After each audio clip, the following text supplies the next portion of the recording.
명작의 탄생의 캔버스 통합사회 임재준입니다. 고1 통합사회 내신학습법 가이드 캐스트입니다. 게스트로 오랜만에 왔습니다. 여러분들 정말 환영해요. 고1 되어서 여러분들이 통합사회 공부를 어떻게 해야 될지 막연한 고민들이 드실 텐데 선생님이 학습 계획, 개념 정리, 문제풀이 순서대로 쭉 스텝별로 정리를 해 드리려고 합니다. 그래서 통합사회 공부를 어떻게 해야 될지 지금 많이 고민이 드실 텐데 이 캐스트를 통해서 여러분들의 많은 고민들 해결되셨으면 좋겠습니다. 자, 처음 본 친구들 정말 반갑고요. 선생님과 함께 이 내신 학습 가이드 알아보도록 하겠습니다. 자, 우선 첫 번째로는 확실한 기준 잡기입니다. 기준을 확실히 잡아야지만 우리가 공부할 때 효율적으로 해낼 수 있겠죠. 우리는 사회만 할 것이 아니라 국어, 영어, 수학, 과학, 한국사까지 전체적인 과목을 밸런스 있게 해내야 됩니다. 그렇기 때문에 처음부터 우리가 어떤 고민을 갖고 어떻게 공부를 할 것인가 라는 생각으로부터 기준을 정리하는 게 훨씬 중요하다고 생각합니다. 그래서 선생님이 이렇게 스텝 2개로 나누어 봤어요. 자, 우선 첫 번째로 내가 해야 할 공부는 무엇인가를 생각해 보셔야 합니다. 무작정 통합사회가 있네, 통합사회 공부해야지 이렇게 그냥 바로 들어가는 게 아니라 내가 해야 할 공부는 무엇인가에 대해서 정확하게 구체적으로 생각을 해보는 거예요. 우리 학교 기출문제는 어떤 식으로 나오지? 우리 학교는 어떤 식으로 출제를 하지? 우리 학교 배점은 객관식과 서술형 배점이 어떻지? 이런 것들을 먼저 한번 살펴보는 거죠. 그래야지만 전략적으로 공부를 해낼 수 있겠죠. 그래서 같이 한번 알아보면 우리 학교 시험은 어떻게 나오는가 먼저 생각해 볼 필요가 있습니다. 이것만으로도 내가 해야 될 공부와 하지 않아도 될 공부를 분리해낼 수 있어요. 여러분은 학교에서 만약에 특히 학교 선생님께서 지리 전공이시라면 또는 일반 사회 전공이시라면 윤리 파트가 조금 쉽게 나올 수도 있거든요. 그래서 내가 힘 빼야 되는 부분은 어디고 내가 좀 힘을 줘서 더 디테일하게 공부해야 되는 부분은 어디인지 이런 것들을 명확하게 캐치를 해낼 수 있어야 됩니다. 그래서 이 기준을 통해서 여러분들이 해야 할 것과 하지 않아도 될 그리고 힘을 빼야 될 곳을 분리해낼 수 있다라는 것. 그래서 공부를 잘하는 친구와 공부를 무작정 무식하게 하는 친구는 선생님은 여기에서 갈린다고 생각을 해요. 그래서 선생님이 지금 말씀드리는 내용을 잘 귀담아 듣고 꼭 여러분들만의 기준을 잘 설정하셨으면 좋겠습니다. 그 다음에 학교 기출을 먼저 살펴보셨으면 좋겠어요. 이것만큼 좋은 기준은 없죠. 그래서 학교 기출 문제를 쭉 한번 보면서 이때는 당연히 문제를 풀지는 못하겠죠. 기준을 설정하는 단계이기 때문에 우리 학교 기출이 어떤 식으로 나와 있는지 한 페이지에 몇 문제가 나와 있고 예를 들어서 한 페이지에 4문제가 나와 있는데 소단원 순서대로 배치가 되어 있는지 아니면 단원이 뒤죽박죽 섞여져 있는지 이런 것들도 한번 좀 살펴보면 좋을 것 같고 특히 객관식과 서술형의 배점 비율이 몇 대 몇인지 이런 것들도 살펴본다면 객관식을 대비할 때와 그리고 서술형을 대비할 때 또 서술형을 대비할 때 어떤 식으로 내가 공부를 해 나가야 되는지 이런 것들도 살펴볼 수 있다라고 생각합니다. 그래서 문제는 지금 당장 풀지는 못하겠지만 학교 기출을 먼저 살펴봄으로써 여러분들 기준을 설정하셨으면 좋겠어요. 자, 그리고 이제 선배들에게 체감 난이도 그리고 작년 통합사회 1등급 커트라인을 꼭 한번 물어보세요. 근데 이거는 학교 선생님들께서도 수업을 진도 나가시면서 작년 선배들 문제 한번 풀려보니까 1등급은 95점, 96점 정도 나왔고 그리고 이제 체감 정도는 막 어렵다고 하대 막 이런 이야기들을 학교 선생님께서 해주실 수는 있어. 근데 이제 안 해주시는 선생님들도 있을 수도 있기 때문에 여러분들이 학기 중에 뭐 동아리 활동이라든지 아니면 내가 가장 친한 뭐 언니, 오빠 아니면 형, 누나가 다니고 있다. 그 학교에 내가 진학을 했다 라고 하면 반드시 물어보셨으면 좋겠습니다. 그래서 뭐 몇 점 나왔는지 이런 것들은 개인정보니까 따로 물어보진 말고 그 선배가 느꼈던 체감 난이도 그리고 1등급 커트라인 이건 꼭 물어보세요. 그것도 이제 여러분들의 공부의 기준을 설정할 수도 있는 좀 중요한 지표가 될 수도 있습니다. 오케이? 자, 그리고 두 번째는 앞으로 어떻게 공부를 해야 하는가입니다. 그래서 우리 학교 시험을 대비하기 위해서 필요한 건 무엇인가를 먼저 생각해 보는 거죠. 아, 우리 학교 시험은 교과서로 출제가 되는구나 라고 하면 교과서가 필수 그 개념서가 될 거고요. 그리고 우리 학교는 유인물 프린트 양이 많고 유인물 프린트는 교과서랑 겹치지도 않고 고2, 고3 내용들을 쭉 끌어와서 고2, 고3 선배들의 선택 과목을 우리가 이제 또 파트별로 배우는 거나 통합사회 때 이렇게 한다면 여러분들이 공부 방법이 조금 달라질 수도 있겠죠. 유인물 프린트를 정리해야 되고 그럼 이거는 내가 추가적으로 뭐 강의를 통해서 조금 더 학습을 해야 되구나 이런 식으로 기준이 설정될 수도 있습니다. 그래서 여러분들 학교 기출문제를 먼저 살펴본다면 내가 어떤 식으로 대비해야 되는지도 기준이 잡힐 수 있겠죠. 그래서 이것까지 꼭 고민을 해보셔야 됩니다. 그리고 효율적으로 공부하기 위해서는 어떤 방법이 가장 좋을까를 생각해 보는 거죠. 나는 나 스스로도 공부를 할 수 있어.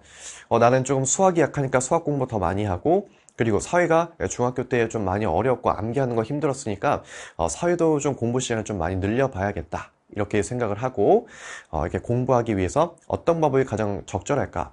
그러면 이제 또 다른 과목도 효율적으로 내가 공부를 해야 되기 때문에 수학이랑 사회는 강의를 통해서 조금 정리를 해야겠다. 강의를 통해서 좀 시간을 좀 줄이고 복습하는데 시간을 또 많이 써야겠다. 이런 여러분들만의 기준이 설정될 수 있기 때문에 이 두 가지를 꼭 반드시 생각해 보셨으면 좋겠습니다. 자, 그러면 이번에는 우리가 교과서를 어떤 식으로 활용하면 좋을지 한번 살펴보도록 하겠습니다. 유인물 프린트를 중심으로 나가는 학교들도 다 이제 교과서도 사용하기도 하죠. 교과서를 선정한 이유는 다 있겠죠. 그래서 여러분들 학교가 시험 문제가 어렵게 출제가 된다 하더라도 교과서는 반드시 학교 수업에서 사용하기 때문에 교과서 사용 방법도 선생님과 함께 알아보면 좋을 것 같아요. 자, 우선은 이 교과서를 총 3번 돌려볼 건데요. 그러니까 3회독이라고 하면 좀 막연할 테니까 선생님이 또 이제 구체적인 스텝 바이 스텝을 알려드리도록 하겠습니다. 자, 우선 첫 번째 구조를 세웠으면 좋겠어요. 가장 좋은 방법은 마인드맵입니다. 우선은 가장 첫 번째 페이지를 펼쳐보면 단원 목차가 나와 있어요. 그래서 이제 1단원 통합적 관점부터 5단원 생활공간과 사회, 통합사회 1을 기준으로 살펴본다면 이렇게 쭉 나와 있는데 우선은 여러분들이 대단원 제목과 소단원 제목은 여러분들이 암기가 되어 있으면 가장 좋습니다. 그래서 이제 1단원 제목부터 5단원 제목까지 쭉 마인드맵으로 5개를 한번 그려보시고 그리고 각각의 소단원들이 있죠. 이 각각의 소단원들도 같이 한번 이렇게 베껴서 적어보는 거예요. 그리고 여러분들이 이게 베껴서 적으면서도 그래도 대부분 이런 내용들이 나오겠구나라고 이제 생각이 들 거거든. 그러면 그 마인드맵 써둔 대단원 제목과 소단원 제목은 그래도 하루 정도 시간을 두고 많지는 않으니까 한번 암기해 보셨으면 좋겠어요. 그냥 통째로 암기해버려. 알겠지? 대단원이랑 소단원 제목 암기하는 거 그렇게 크게 어렵진 않아요. 그래서 한번 암기해보고 다음날 암기한 거 다시 백지 위에다가 대단원, 소단원 제목, 마인드맵 형태로 한번 다시 써보세요. 그리고 나서 쓰면서 우리가 아직 교과서도 읽어보지 않았고 통합사회 내용 공부하지도 않았어. 근데 소단원 제목을 써보면 여기 파트는 이런 내용들이 나오지 않을까? 라고 생각이 들 거예요. 그러면 교과서를 펼쳐서 내가 생각했던 내용과 일치하는데 내가 생각했던 내용보다는 조금 어려운 것 같은데 이런 생각이 들면서 그래도 공부에 대한 흥미가 조금 올라가요. 그래서 선생님이 강력 추천하는 것은 마인드맵 그려보는 겁니다. 그래서 대단원 제목과 소단원 제목은 암기 두시는 건 좋고요. 그 다음날 조금 시간 여유를 두고 마인드맵 작성한 것 백지 테스트 형식으로 다시 한번 써보는 겁니다. 자, 그리고 이제 마인드맵을 작성하는 방법은 크게 2가지가 있어요.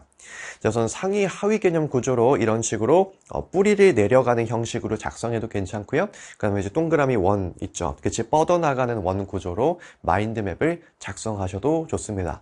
그리고 세계적으로 가장 유명한 야구선수 오타니 쇼헤이가 했던 만다라 기법 이거 사용해도 괜찮고요. 여러 가지 이제 마인드맵을 그리는 방법들은 있습니다. 여러분들이 가장 탁월하게 효율적으로 사용할 수 있는 마인드맵 그리는 방법을 사용해 주시면 됩니다. 오케이. 자, 그리고 이제 작성한 내용은 교과서 단원 목차 보면서 한번 다시 채점을 해보시고요. 만약에 내가 틀렸어. 그러면 또 다시 한번 써보고 외워보고 하는 겁니다. 이것만 정확히 여러분들이 구조가 잘 돼 있다면 교과서를 읽으면서 살을 채워나가는데 정말 시간 짧게 빠르게 해낼 수 있을 겁니다. 자, 그리고 쓰면서 아까 전에 선생님이 말씀드렸지만 여기에서는 어떤 내용이 나올까? 이걸 한번 좀 생각을 해보는 거예요. 그러면 이제 그거에 공부에 대한 흥미가 더 올라간다. 그럼 이제 우리가 구조화를 했으니까 마인드맵으로 이제 뭘 해야 될까요? 두 번째로 이 소단원 핵심 키워드를 한번 찾아보는 겁니다. 이제 교과서를 펼쳐보면서 이 단원에 어떤 내용들이 나와 있는지를 한번 또 살펴볼 건데, 특히 이제 교과서 본문에 읽다 보면은 굵은 글씨 또는 색깔이 다른 부분이 있을 겁니다. 그게 바로 그 소단원을 대표하는 핵심 개념일 가능성이 높아요. 그래서 내가 생각했던 내용과 일치 여부를 먼저 확인해 보세요. 내가 마인드맵을 그려보면서 이런 생각을 했는데 실제로 이런 내용들이 나오는구나. 이것도 한번 확인해 보시고, 사회 내용은 그렇게 크게 어렵지 않다 보니까 여러분들이 생각한 내용과 매우 일치할 확률이 높아요. 물론 이제 다른 것들도 많겠죠. 그리고 교과서의 굵은 글씨 또는 이제 색깔이 다른 부분이 있습니다. 그래서 이런 하이라이트 부분을 꼭 체크하시고, 이거는 여러분들이 쭉 읽어보면서 이거는 중요한 개념이구나 라고 하면서 우리가 스텝 1에서 그려놨었던 마인드맵에 다시 이어서 한번 또 그려보는 거예요. 예를 들어서 1단원의 통합적 관점이에요. 첫 번째로 시간적 관점이 나오는데, 시간적 관점에서 가장 중요한 건 역사적인 배경과 시대적 맥락이구나. 이런 식으로 간략하게 그 소단원에 관련된 핵심 키워드에서 또 한번 좀 세부적으로 나눠서 그 핵심 키워드의 또 이제 필수적인 요소들도 한번 마인드맵으로 간략하게 한번 정리해 보시는 겁니다. 이렇게 큰 구조부터 해서 세밀한 디테일을 계속 이렇게 쭉 이어서 나가야 돼요. 마인드맵으로. 마인드맵의 형태는 여러분들이 가장 쉽게 활용할 수 있는 방법으로 작성하시면 되고요. 그리고 이거를 마인드맵을 작성하면서 시간을 두고 좀 암기했으면 좋겠습니다. 자, 이번에는 이제 내용이 들어가는 거기 때문에 하루 또는 이틀 동안 담기를 할 수는 없어요. 그래서 시간적인 좀 여유를 두고 일주일 동안 또는 이제 뭐 5일 동안 평일을 활용해서 쭉 한번 외워주셨으면 좋겠습니다. 그리고 이제 진도를 나가면서 쭉 한번 훑어볼 거예요. 그래서 이제 첫 페이지를 펼치게 되면 아까 전에 선생님이 말씀드렸던 것처럼 통합적 관점이 뭐 시간적 관점, 공간적 관점, 사회적 관점, 윤리적 관점, 그리고 이제 통합적 관점이 왜 필요한가, 이런 내용으로 교과서가 서술되어 있는데, 교과서 내용을 쭉 읽어보면서 이런 내용들이 있구나. 그러니까 동화책 읽듯이, 여러분들 웹툰 보듯이 이렇게 읽어보는 거야. 그러면서 이제 진도가 쭉 나가야 돼요. 한 페이지 머물러서 오늘은 내가 이거 다 끝내겠어 이렇게 생각하고 외우면 여기에 다 에너지를 써서 여러분들 뒤에 포기를 해버려요. 그래서 에너지를 좀 분산시켜야 됩니다. 전체적으로 쭉 진도가 나가면서 이런 내용들이 있구나 라고 하면서 가야 돼요. 그리고 여러분들이 지금 이미 머릿속으로 구조화가 다 되어 있죠. 그러면 훨씬 읽는 속도도 빨라져요. 선생님이 이 읽는 속도를 빠르게 하기 위해서 앞에 마인드맵을 한번 해보라고 한 거예요. 뭐 다큐멘터리 프로그램 중에서도 서울대를 간 정규 1등의 공부 방법해서 이런 거 보면 다 단원 목차 써보면서 구조화하면서 하고 있어. 그걸 먼저 하고 교과서를 읽으면 읽는 효과가 좋아요. 막 이런 얘기들 인터뷰를 통해서 하거든요. 그래서 그런 방법을 착안해서 우리도 이렇게 한번 또 공부를 해보자라는 거죠. 그래서 마인드맵을 통해서 구조화하면 뒤에 여러분들이 읽어 나가는데도 훨씬 더 에너지 줄일 수 있고 하나 집중하는데 에너지를 더 분산시킬 수도 있다. 그러면서 이제 전체적으로 고르게 균형 있게 공부를 할 수 있게 되어 있어요. 그리고 또 집중적으로 디테일하게 공부하는 건 이제 여러분이 본격적으로 내신 대비해보자 하는 한 달 전 또는 이제 한 7주, 6주 이런 식으로 기간을 두고 그때부터 디테일한 학습들을 하시면 됩니다. 오케이? 지금 이 캐스트를 보고 있는 시점이 개학 이전일 수도 있고 개학 후일 수도 있는데요. 시기 적절하게 여러분들의 공부 방법을 선택해 봤으면 좋겠습니다. 자, 그 다음에 문제풀이 방법입니다. 개념의 완성은 문제풀이가 끝입니다. 그래서 우선 첫 번째로 기본부터 차근차근 문제 적용해 볼 거예요. 우리가 교과서를 통해서 쭉 한번 읽어보면서 구조도 익혀봤고 이런 내용들이 나오는구나 또 익혀봤어요. 그러면 이 여러분들 학교에서 선정한 출판사에 맞게 자습서 또는 평가 문제집을 하나 구매해서 교과서에 나오는 표현들이 문제로 어떻게 적용되었을까를 한번 확인해 보시는 거 굉장히 좋습니다. 그리고 문제집의 구석에 있는 뭐 OX 아니면 이제 뭐 키워드 작성하기 이런 것들이 있어요.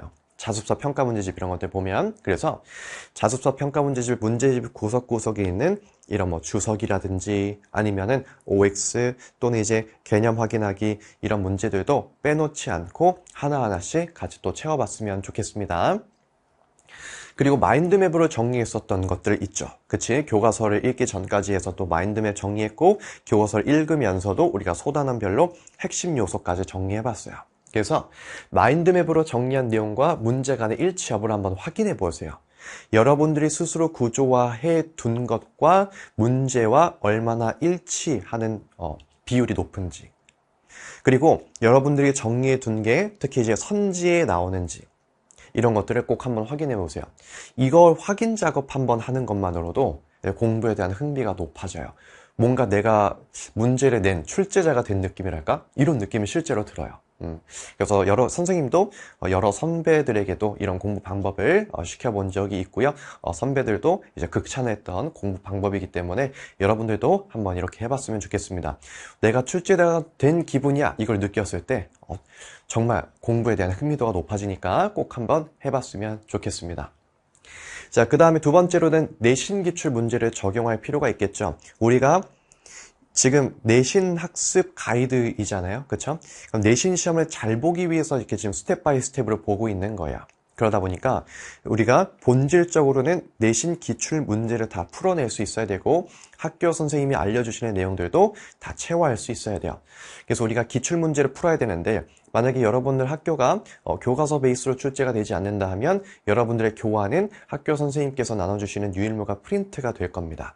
그렇지만 교과서가 베이스가 되어 있지 않다면 유일무가 프린트를 봐도 이해가 되지 않는 부분들이 있어요. 그래서 일찍이 여러분들이 교과서 내용을 다 구조화하고 마인드맵도 다 정리해봤다면 학기 중에는 학교 선생님이 나눠주시는 유인물 프린트와 학교 선생님이 지엽적으로 그 학교 선생님은 알려드리는 내용까지 같이 또 마인드맵을 교과서 정리했던 방식대로 또 똑같이 한번 해보면 좋습니다. 학기 중에는. 그리고 내신 기출 문제만 시험 범위 발췌해서 한번 또 풀어보세요. 똑같은 방법으로. 교과서를 마인드맵으로 정리했죠? 그리고 우리가 마인드맵 정리한 걸 자습서 평가 문제집을 풀어보면서 한번 또 적용해봤어요. 그리고 또 이제 학기 중에는 학교 선생님이 나눠주신 유인물 프린트로 또 구조하면서 마인드맵 그려보고 그걸 또 바탕으로 내신 기출에 한번 적용해보는 거예요. 그러면 교과서도 본질을 익히는 거고 학교 선생님이 나눠주시는 유인물 프린트 수업 내용도 본질을 익히게 되어 있어요. 그래서 이 방법들을 한번 적용해 보셨으면 좋겠습니다. 그 다음 세 번째, 여러분들 학교에서 이제 서술형 문제가 나온다 라고 하면 서술형 답안 또 체크해보고 그 다음 직접 써보는 것도 추천드려요. 만약 여러분들 학교가 객관식만 나온다 라고 한다면 당연히 좀 부담이 덜 되겠지만 이번에 2개 종교육과정을 들어오고 나서 수행평가 중에서도 논술형 그리고 이제 서술형, 정기고사 중에서는 서술형이 강화되었죠. 그치? 그래서 서술형 답안을 체크해보고 직접 써보는 방법도 굉장히 좋습니다. 그래서 이것도 해보는 친구, 안 해보는 친구들은 선생님 확실히 다르다고 생각해요. 그래서 첫 번째로 내신 기출 서술형 답안을 살펴보면 좋습니다. 학교 홈페이지에 답안들이 올려져 있을 거예요. 문제도 함께 올라와 있을 텐데 근데 만약에 답안만 올려져 있거나 또는 문제만 올려져 있는 학교도 꽤 있을 겁니다. 그래서 이거는 여러분들 선배들을 활용해서 정보를 얻어도 괜찮고 학교 선생님께 정중히 부탁드려봐. 선생님 제가 기출문제 한번 공부해보고 싶은데 서술형 문제 예시답안 한번 받아보고 싶습니다. 그래서 이렇게 받아서 이것도 예시답안 한번 보시는 것도 추천드려요. 그럼 선생님께서 다 기특하다고 생각하시지 않을까? 그래서 내신 기출 서술 답안 한번 좀 살펴보셨으면 좋겠어요. 선생님의 출제 성격 아마 파악하는 거지, 그치? 선생님이 어떤 식으로 배점 요소를 만들었는지, 내가 꼭 무엇을 써야 되는지, 맞춤법은 잘못 쓰면 감점되는지 등, 기타 등등 선생님의 이제 출제 성격을 파악하는 거 정말 중요합니다.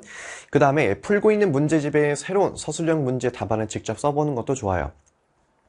우리가 자습서 또는 평가 문제집을 푼다 아니면 선생님 강의를 지금 잘 따라오고 있다 라고 한다면 서술형 문제 새로운 것들을 한번 또 확인해 보면서 내가 필수 키워드를 썼는지 또는 서술형 문장 구조를 잘 매짐을 했는지 또는 이제 감점 요소를 벗어나지는 않았는지 이런 것들을 잘 한번 확인해 보셨으면 좋겠어요. 특히 이제 서술형 문제 해설 같은 경우에는 상중하해서 감점, 배점 요소 이런 것들도 다 있기 때문에 이런 것들을 통해서 여러분들이 몇 점 감점 당했는지 아니면 다 맞았는지 다 들어왔는지 이런 것들을 또 한번 확인해 보셨으면 좋겠습니다. 그럼 주의할 점이 있습니다. 문제는 내가 얼마나 많이 풀었는지 이것보다는 얼마나 밀도 있게 학습했는지가 훨씬 더 중요해요. 그러다 보니까 문제를 많이 푼다고 해도 쉬운 문제를 푸는 것과 그리고 어려운 문제를 하나하나 집중해서 개념과 적용시키는 것과는 완전히 다르다고 생각합니다. 그래서 밀도 있는 공부가 정말 중요하다라는 거. 그리고 선질 판단을 하기 위한 확실한 기준이 필요해요. 그거에 대한 이제 가장 중요한 점은 이제 개념 공부겠죠. 그래서 개념 공부는 앞에 선생님이 말씀드렸던 마인드맵부터 차근차근히 해보시는 것을 추천드리고요. 한 문제를 풀더라도 쉬운 문제든 어려운 문제를 풀더라도 여러분들이 선제 진위 여부를 판단할 수 있는 확실한 기준이 있어야 된다는 거. 여러분들 스스로가 여러분들 머리가 해설제가 돼야 돼요. 그 정도로 공부를 열심히 해야 되고 꼼꼼히 공부해야 된다는 거. 만약에 어려우면 선생님 찾아와 주시고 선생님의 강의를 활용하셔도 괜찮습니다. 그리고 틀린 이유를 말로도 설명할 수 있는가 이것도 꼭 한번 확인해 보세요. 만약에 친구랑 둘이서 공부를 하고 있어. 그러면 선지 틀렸어. 만약 이 문제를 틀렸어. 그러면 친구한테도 내가 말로 설명할 수 있는지도 한번 또 확인해 보시고 여러분들 집에서 혼자서 자습을 한다라고 한다면 말로 이렇게 중얼중얼 거리면서 내가 이 문제를 왜 틀렸는지도 한번 확인해 보세요. 그리고 말로 내가 설명할 수 있다면 공부 정말 잘하시는 겁니다. 그래서 이렇게 여러분들만의 경험치를 잘 쌓아 나가셨으면 좋겠어요. 자, 이렇게 앞에서 선생님이 설명드렸던 내용들까지 같이 잘 체화해서 여러분들만의 학습 기준을 잘 설정해서 공부해 나가셨으면 좋겠습니다. 자, 이로써 고1 통합사회 내신 학습 가이드에 대한 설명을 마치도록 하고요. 여러분들 강의를 통해서 만나 뵀으면 좋겠습니다. 지금까지 명작에 탄생할 캔버스 통합사회 윤재준이었습니다. 감사합니다.